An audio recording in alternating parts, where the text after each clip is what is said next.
What's good, y'all? It's your guy Makai. Welcome back to my channel. Make sure you leave a like, comment, and subscribe. And if you're new, make sure you subscribe. I'm trying to hit 1,000 subscribers, and every subscriber helps. Over here on this channel, you talk about the NBA daily. So if you enjoy the NBA as much as I do, please subscribe. And we're trying to hit some subscribers, so subscribe. It's free. It takes 2 seconds, so just do it.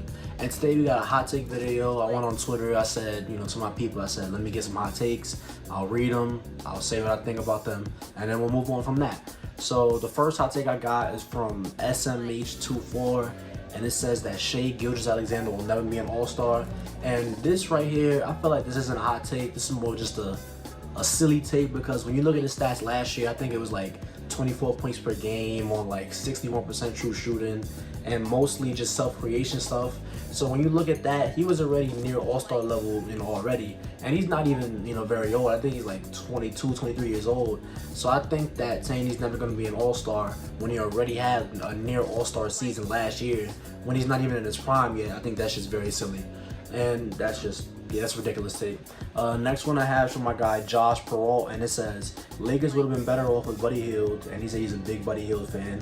And with this take, I feel like certain people in the community feel this way, and I feel like they take it too far with the whole spacing thing, because they look at Russell Westbrook, they say, oh, he can't play defense, he can't shoot, but there are a lot of things that he does really well, and I feel like the concept of spacing of people's head just goes a little bit too far, because it's like, you're not going to leave LeBron James or Anthony Davis open because Russell Westbrook is driving. It's not like you're going to it's not like the guy who's guarding LeBron is going to slide over to double Westbrook because Braun is not a great shooter. Like, you're not going to do crazy things like that. And I feel like fully healthy, we've seen Russell Westbrook be able to, attack, in gaps, attacking, when his advantage is created for him. And I feel like Buddy Hield, he's a cool guy. He's, great at shooting. He's a limited creator. And he's a better defender than Westbrook, but he's not really a great defender like that. So I feel like when you get the better player, you're more well off. You're better. I feel like talent over fit is a thing that needs to be more recognized in the community, and I disagree with that. I feel like Westbrook was the better move, and Buddy Hield was just better fit-wise. But overall, as a move, Westbrook was the better move in my opinion.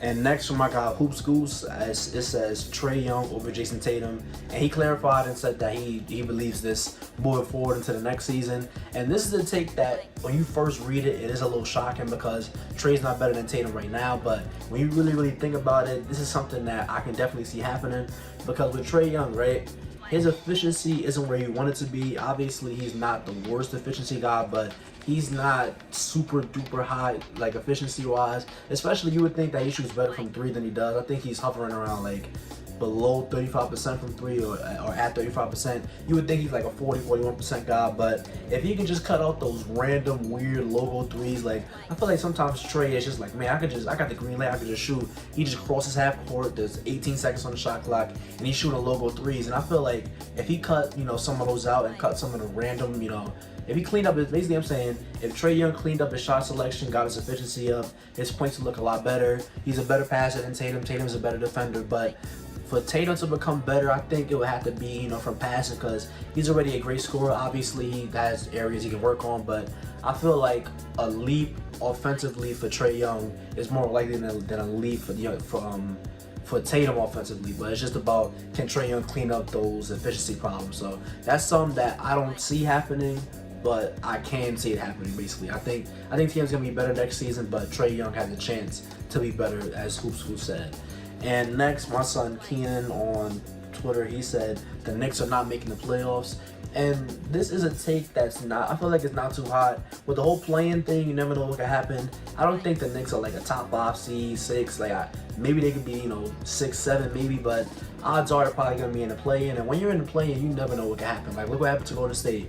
They lost 2 games in a row, and they were out to the Memphis Grizzlies. And when you look at the play-in system, when you look at the bottom of the East, they could be facing like Washington, they could be facing like Indiana, like teams like that. So the Knicks not making the playoffs, like, let's say they're just injured and they wind up at a low seed, I can most definitely see that happening. And yeah. And next, my guy Eric said the Kings are making the playoffs, and I 100% disagree with this because I just don't think the Kings are that talented yet to make the playoffs. And I feel like the West, it is a little weaker than it was before, but I still feel like for them to make the playoffs, it would definitely have to be through the bottom end of the play-in, like 9, 10 seed. And even then, I don't think this team is experienced enough, talented enough, well coached enough to really make that kind of push over a more experienced and just overall, better teams. But yeah, that's what I think about the whole Kings making the playoffs thing. And yeah. And my guy S on Twitter, he said Jalen Suggs is winning Rookie of the Year. And this is something that I really don't foresee happening. Can it happen 100%? But I'm thinking for Rookie of the Year, I'm going to go with probably Jalen Green. I feel like he's going to be able to showcase his talent a lot more than a lot of other rookies are going to be able to. So I feel like it would probably go, Jalen Green, then Cade Cunningham. Maybe I might have Jalen Suggs third because I know he's going to get a lot of on-ball reps in Orlando. So maybe he shows enough for him to win Rookie of the Year. But I definitely would not have him Rookie of the Year as the favorite for Rookie of the Year. I definitely got Jalen Green there. And I got my son Hoops Empire on Twitter. He said Celtics over Bulls this season, which I feel like it doesn't have to be a hot take because they're similar in talent. Golden State. The Boston Celtics are more proven as a roster with their stars than the Chicago Bulls are.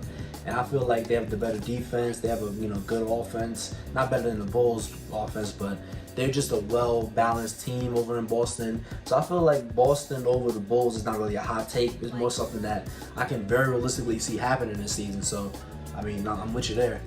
And my guy Andy on Twitter said that the Mavs will be top 4 and go to the Western Conference Finals. Now, when you think about the seeding in the Western Conference with, the Nuggets being hurt and the Clippers being hurt, there's really like this middle range that really is only Dallas and Denver and Dallas, Denver, Portland, Golden State. Not Denver. Dallas, Portland, Golden State. I feel like they're right in the same tier of talent. And I feel like any one of those teams can be 4th seed. I probably got Portland at the 4th seed, but the Mavs last year with Luka healthy, with Kristaps Porzingis healthy, they had Kleber, they had they got Tim Hardaway Jr., Boban Marjanovic, he was doing things for them. So I feel like Mavs top 4 seed this season with everybody healthy is not out of the question. But the Western Conference Finals, depending on seeding, Luka is a really amazing talent. We saw what he's done the last 2 years in the playoffs. He just needed more help on his own team, and I feel like next season with what the Mavs has done in free agency, they only really got Reggie Bullock. Nothing else really significant happened. I feel like them making the Western Conference Finals is a stretch, but depending on the matchups, I can 100% definitely see that happening. So yeah, that's all the tips I got for y'all today. If you liked the video, if you saved in this video, thank you. Don't forget to like, comment, and subscribe, and I'll see you on the next one.